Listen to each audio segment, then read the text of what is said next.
हर किसी को इस चीज़ का इंतज़ार है कि कब उसका टाइम आएगा। 20 की उम्र हो गई, ये सोचते सोचते कि अपना टाइम आएगा।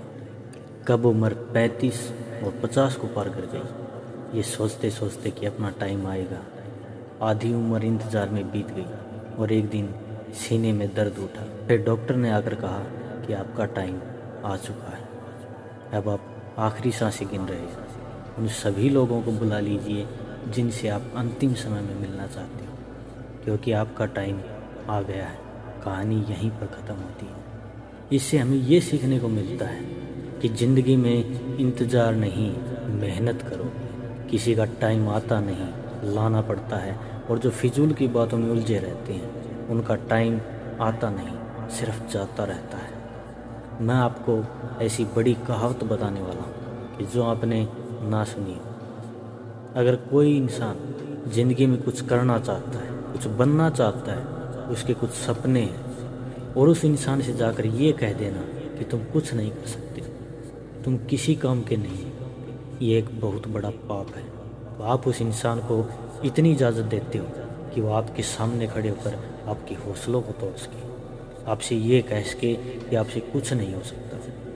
ज़िंदगी में लोगों को करीब आने दो, लेकिन किसी को इतनी इजाज़त मत दो कि वो तुम्हारा हौसला तोड़ सके। इस दुनिया में लोगों ने एक अलग ही मेंटिलिटी बना दी कि ताकत, अच्छी एजुकेशन, दिखने में सुंदरता और एक अच्छा बैकग्राउंड अगर आपके पास नहीं है तो आप कभी सफल नहीं हो सकते। जबकि सच ये है कि ताकत, एजुकेशन और एक अच्छा बैकग्राउंड, इनमें से कुछ भी ज़रूरी नहीं है सफलता पाने के लिए। और सही से जीने के लिए एक सही एटीट्यूड होना चाहिए। अगर एटीट्यूड पॉजिटिव नहीं तो सब बेकार है। अमीर से अमीर आदमी भी एक दिन गरीब हो जाता है, सड़क पर आ जाता है, अगर उसका एटीट्यूड गलत होता है। और सड़कों पर खाक छानने वाले भी करोड़ों में खेलते हैं, अगर उनका एटीट्यूड सही होता है, अगर उनका एटीट्यूड पॉजिटिव होता है। क्योंकि वो कभी किसी पर निर्भर नहीं रहते, ना ही आर्थिक तौर पर और ना ही भावनात्मक तौर पर। क्योंकि याद रखना, अगर आप किसी पर डिपेंड हो जाओगे और उस व्यक्ति को ये बात समझ में आ जाती है, तो फिर वो आपकी ज़िंदगी का मालिक बन जाता है।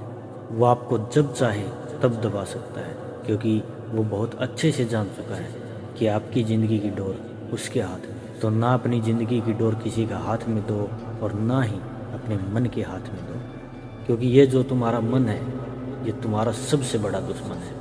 इसलिए हमेशा किसी और की नज़र से खुद की ज़िंदगी को देखो और जो सही लगता है वो डिसीजन लो। दुनिया को सिर्फ नतीजे दिखाओ।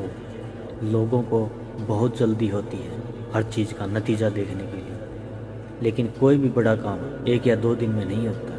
तो उन्हें लगता है कि शायद आप इसके लायक ही नहीं हो। आपको डिप्रेस करने की कोशिश करते हैं, जाने अनजाने में आपका मोटिवेशन ख़त्म कर देते हैं।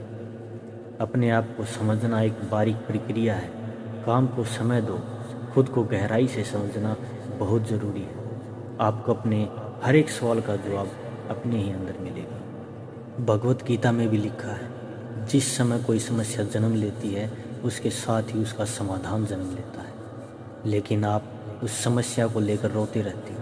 अगर आप उन समस्याओं के समाधान पर ध्यान लगाओगे तो जीवन और भी ज़्यादा आसान हो जाएगा। तो जो आज करूँगा कल करूँगा रोज़ कहते रहते हो, उन सब को बाहर निकालो और जो भी तुम्हें बनना है उसके लिए उठो और आज से ही मेहनत करना शुरू कर दो।